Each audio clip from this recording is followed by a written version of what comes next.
Memories of My Father, Marlborough Projects and 2054 83rd Street, 1963 to 1975. Coming Home. In 1971, I was 8 years old, midway through second grade with Mrs. McNamara, when my father was institutionalized. He was 39 years old. On Saturday, April 24th, I was alone in the house at 2054 83rd Street, upstairs in my room, lying in bed reading a book, when I heard the opening rattle of the front vestibule door, soft footsteps, then my mother calling, "Jerry, your father is home." I hadn't seen him in 3 weeks. My mother had told me he was at the hospital, recovering from an unspecified operation. This was not unprecedented. He had undergone a surgery involving ulcers a few years earlier. My father seemed to have lots of ailments. My father stood motionless in the middle of the unlit living room, my mother at his side, looking expectantly first to me, then to my father. I stopped short at the threshold. My father was ghostly pale. His clothes hung loosely from what had already been a thin frame. He weighed at most 145 pounds. "Come here and give your father a hug," my mother said, beckoning me forward. My father still didn't move. He stared straight ahead with expressionless eyes. If he recognized me, he didn't show it. I stepped slowly ahead, wrapped my hands around his thin waist, and pressed my wet eyes against his chest. He raised a hand and placed it on top of my head, and patted it, mechanically, unfeelingly, as if he knew it was something he was supposed to do, but had forgotten how and why. Drinking alone. I was not a lonely child, but I was almost always by myself, engrossed in some solitary activity.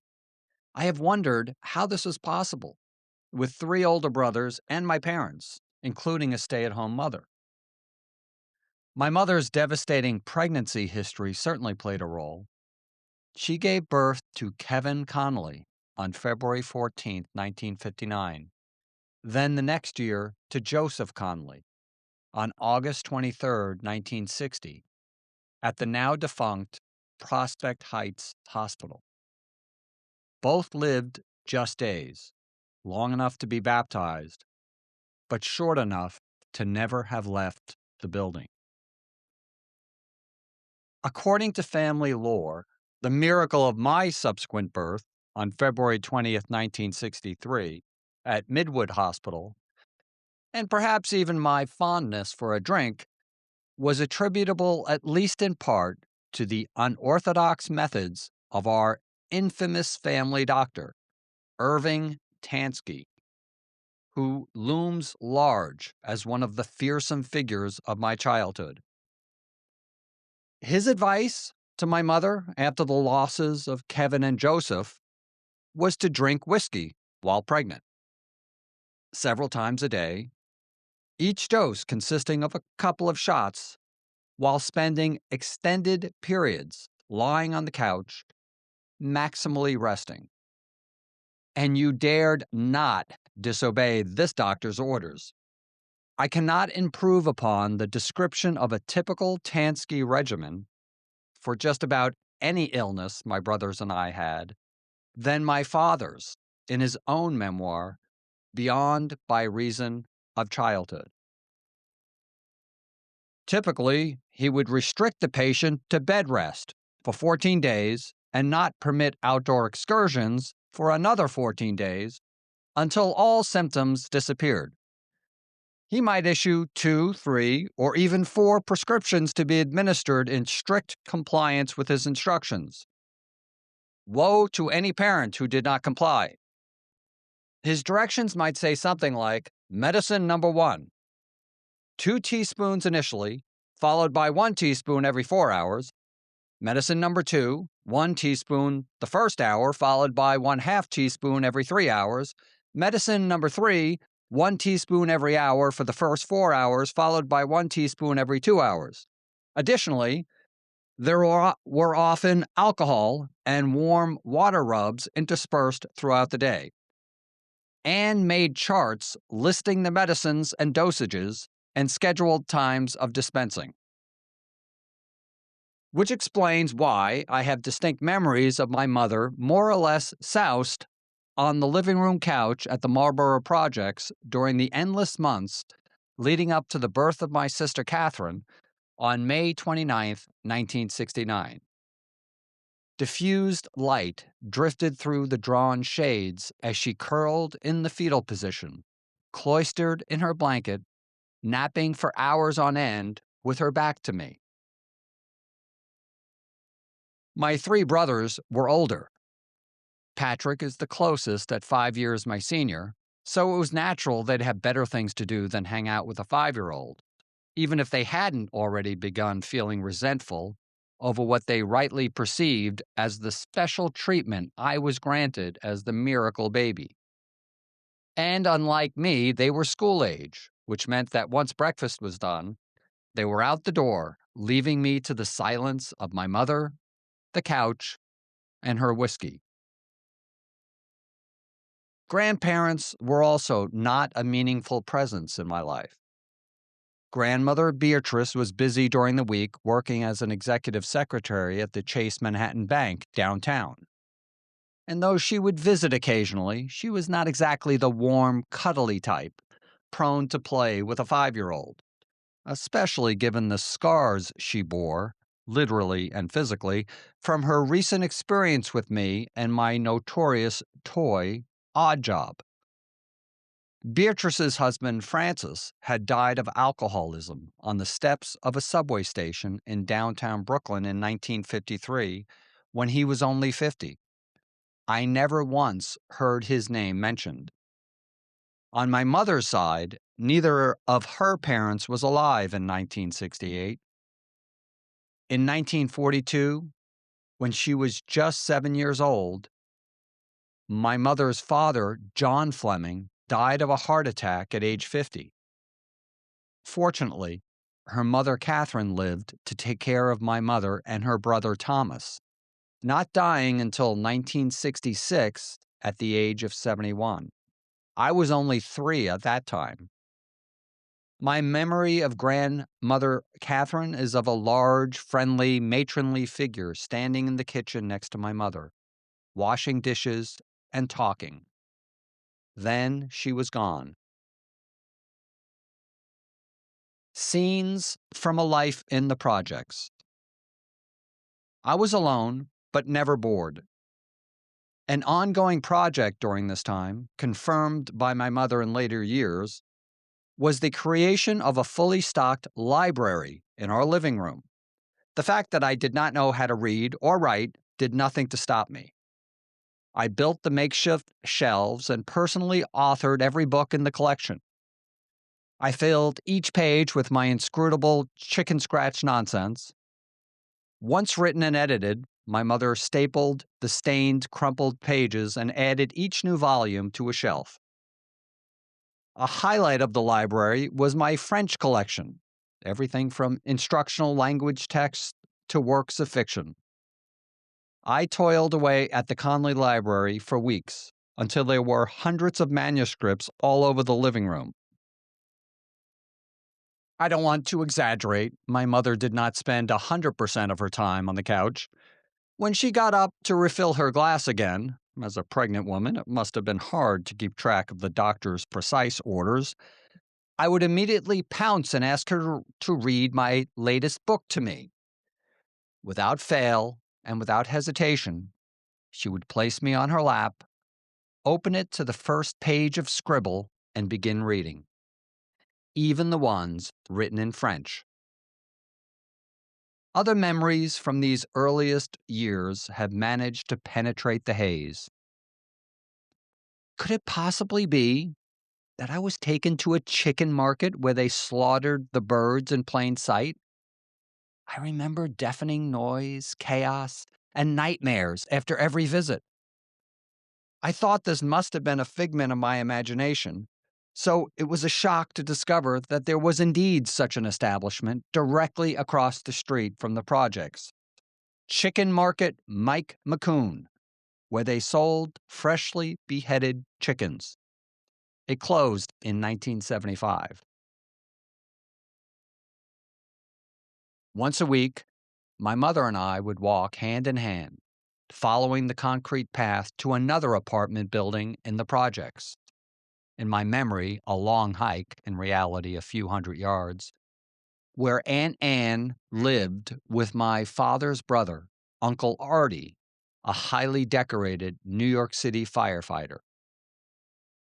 My mother visited every week to help my aunt conduct the physical therapy of their mentally and physically disabled child, a boy about my age named Terry.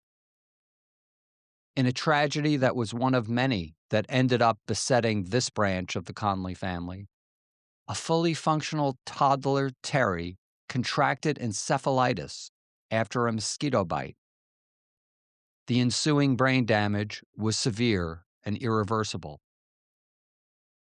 As I sat watching on a couch in their living room, identical to our apartment, they lay Terry on a padded table, stretching and manipulating limbs while he grunted and writhed. The visits eventually stopped. I learned later that Terry had been sent away permanently to a place that was better equipped to take care of him.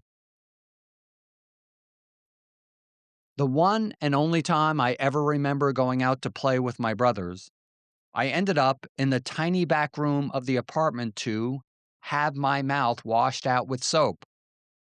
I can attest that it is unpleasant to have a piece of soap placed in one's mouth for more than 15 minutes while it slowly dissolves into a bubbly lather which eventually seeps through the lips. Whatever precipitated this punishment by my mother involved roaming around either too far, too late, or to a prohibited destination, and almost certainly at the goading of my siblings. I felt grievously wronged. I was the good one who never gets punished. But my brothers took it in stride. This wasn't their first rodeo. The first book I remember read to me by my mother as I sat on her lap is James and the Giant Peach by Roald Dahl. The scenes etched into my mind by the prose and artist quality illustrations on these pages might be the most vivid of my entire childhood. The evil guardians, the obese Aunt Sponge and her sidekick, the spindly Aunt Spiker. The mouth-watering description of James and his compatriots eating the delicious walls of the Peach's interior. The high drama of struggling to capture each seagull, using the earthworm as bait and the silkworm's string to lasso them one at a time until the peach finally lifts from the ocean. The peach landing on the spire of the Empire State Building. Then James living happily ever after with his friends in Central Park, where the peach pit has found its final home. As I conducted research for this story, I was astonished to discover that my sister Catherine still possesses the original copy of the book, which my mother had read to me so many times almost 60 years ago. A 1961 first edition with my name scrawled across its tattered cover in juvenile block letters. My older brother Frank had an interesting way of lulling himself to sleep, rocking rhythmically to and fro, his rickety single bed squeaking with each roll. Almost every night, my brother Danny fled their shared bedroom halfway down the long, dark hallway to complain to my parents in the living room. Alone in the back bedroom, I fell asleep to the sound of squeaks and muffled voices. The strangest and most indelible memory is the UFO sighting.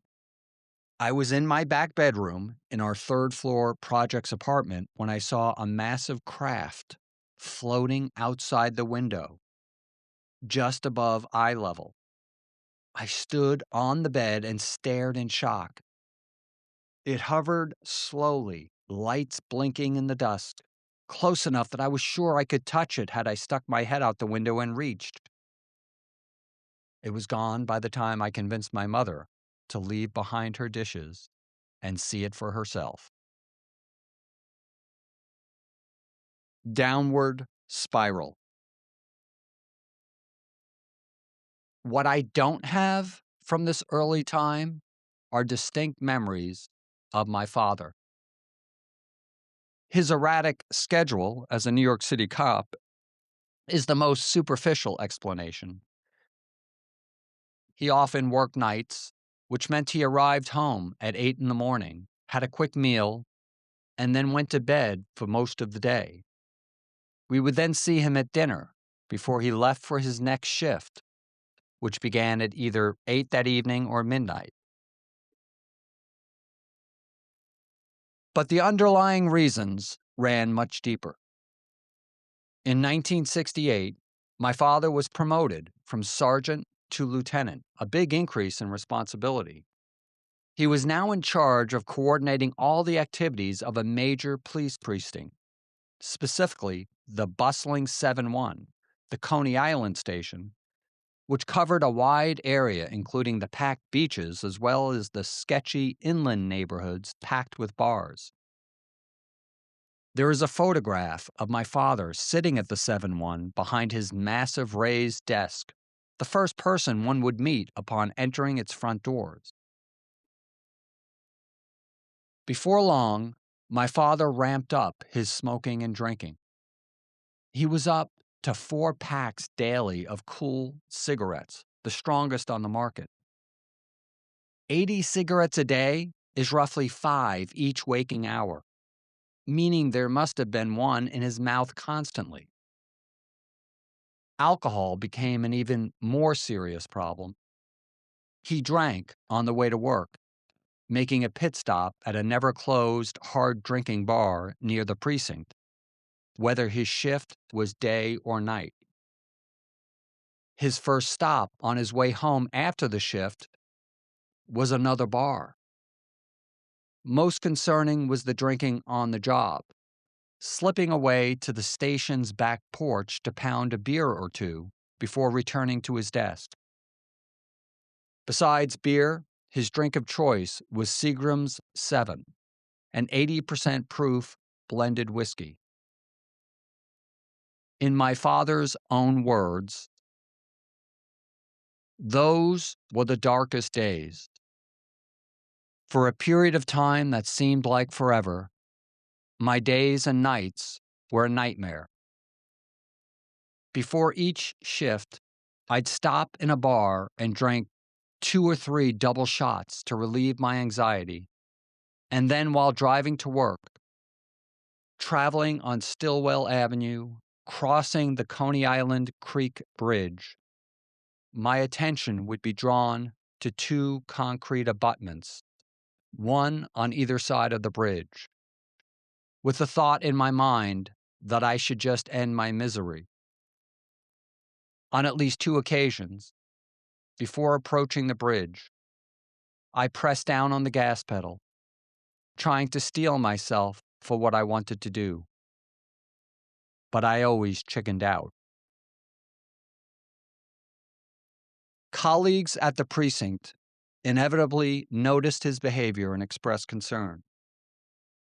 Ultimately, my father was called into a meeting with someone in the department with the title of police surgeon, who asked him directly whether he had been drinking at work.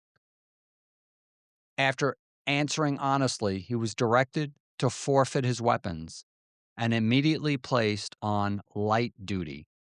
In my father's case, this reduced role meant a bureaucratic job in Manhattan at the licensing division, where, ironically, they approved gun licenses for civilians wanting to carry firearms. The decrease in responsibility did not improve my father's mental state. By 1971, having endured 3 years in despair, he was at the end of his rope. On the advice of his psychiatrist, Dr. Gannon, He was admitted to Gracie Square Psychiatric Hospital in Manhattan on April 3rd, 1971, the day my mother told me he was leaving to get an operation. As detailed in the hospital's discharge papers, my father was released after 3 weeks of treatment. This is a 39-year-old white Catholic married man who was admitted to GSH on April 3rd, 1971 for depression, and his attending is Dr. Gannon. For about 3 years now, this man has been suffering from depression, particularly during the past year. He has developed numerous fears, spends excessive amounts of time in bed, and experiences difficulty falling asleep. He has become progressively more depressed. He complains of anxiety, depression, and fear of responsibility. Mental status. This is a neatly groomed and depressed, cooperative man during the interview. His speech is spontaneous, but slow and deliberate. His affect is depressed. Vegetative signs of depression are noticed. He has fatigue and sleep disturbances and loss of appetite. There is no history of hallucinations or delusions, although he admits to suicidal ideation in the past. He denies suicidal ideation or intent at present. Hospital course. This man received 9 sessions of electroconvulsive therapy and maintained on Mellaril 50 milligrams 4 times daily. He was discharged into the custody of relatives on the 24th of April, 1971. Final diagnosis, depression. Condition on discharge, improved. Bruce Johnson, MD. When I first read this report many years after the fact, it stunned me to learn that my father had undergone electroconvulsive therapy, a medical treatment in which the brain is repeatedly shocked with electricity, triggering violent seizures, with the hope of alleviating mental illness. This was the seemingly barbaric treatment Jack Nicholson endured in the epic film One Flew Over the Cuckoo's Nest, based on the powerful novel by Ken Kesey. My research showed that by my father's time in 1971, the practice was already quite uncommon. Given the increasing availability of pharmaceuticals, as well as the growing stigma and criticism associated with the procedure, electroconvulsive therapy was by then reserved for the most extreme and intractable cases. In later years, my father became convinced that the source of his difficulties was an ill-advised gastric surgery in 1968 that led to hypoglycemia, a condition which causes blood sugar to drop below the normal range if untreated. This was a real ailment and certainly could have contributed to my father's woes, especially before it was diagnosed, but I also suspect that his highly challenging family history played a larger role. His orphaned mother suffered multiple traumas of her own, leaving her ill-equipped to raise children. His father, Francis, died of alcoholism at age 50. His entire family was drowning in booze. And his grandfather, Maurice, died at Kings Park State Hospital in 1957 after decades of confinement. My father learned this fact late in life as a result of genealogical research I conducted, obtaining the medical records of Maurice Collins directly from Pilgrim Psychiatric, which eventually took over from Kings Park. His mother, Beatrice, kept this dark history a secret from my father her entire life.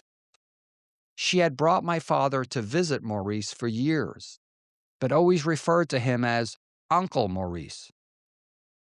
My father remembered these visits at the institution vividly, including a trick Maurice always played, somehow sucking the yolk out of a raw egg through a pinprick hole. So, family history was not on my father's side. And recovering from 9 rounds of electroconvulsive therapy was never going to be easy, even if Dr. Johnson was correct that his condition had improved.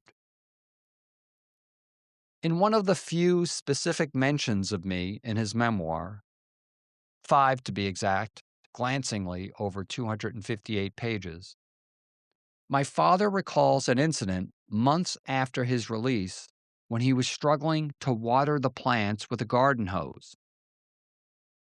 The trouble was, I could not figure out how to manipulate the nozzle so that the water would flow. Then the water spurted out forcefully right into my face, much to the glee of Anne and Jerry. I laughed aloud too and said something to indicate that when I got better, I'd be able to resume normal activities. Jerry, who was never one to pull his punches, replied, "When is that going to be? It's been a long time." That remark served to wipe the smile off my face. But what he said was the truth and reminded me that I had a lot of work to do to reassume my responsible position as a husband and a father. My father retired from the New York City Police Department in 1975 at age 43, exactly 20 years from the day he started. He was still on light duty at the licensing division, despite having successfully applied to the police department the previous year to get his firearm license restored.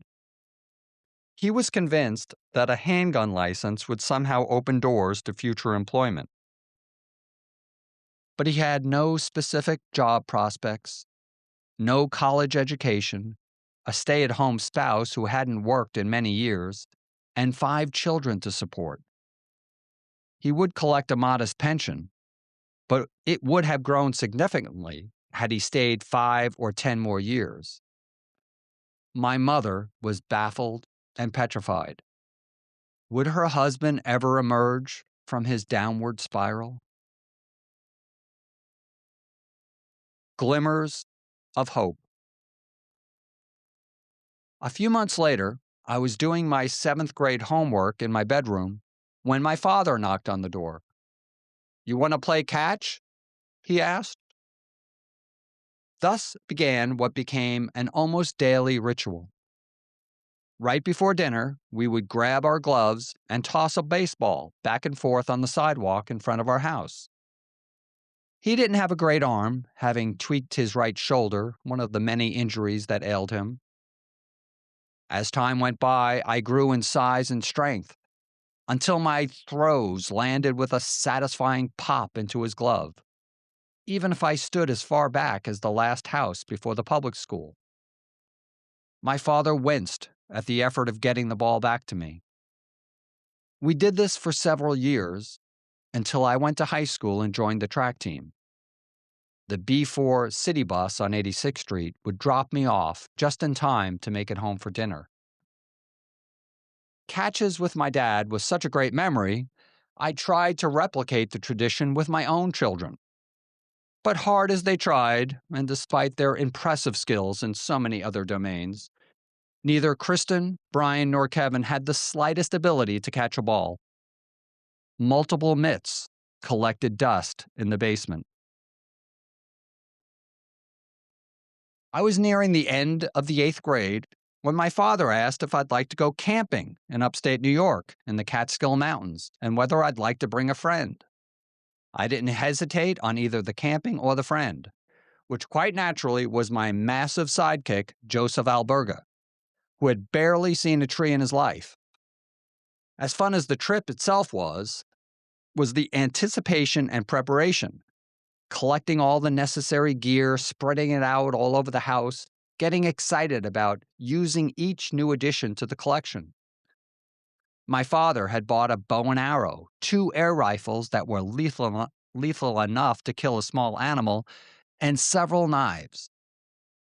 My father was not anything close to an experienced outdoorsman.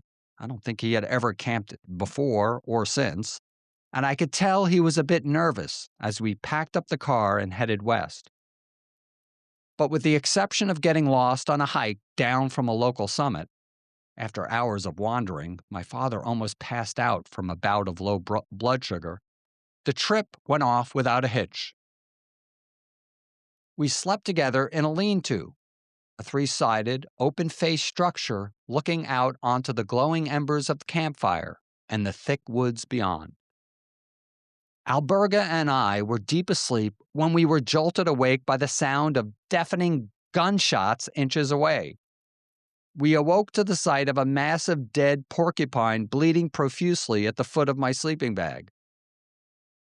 When the beast failed to heed my father's warnings not to come any closer, he had whipped out his gun and took care of business.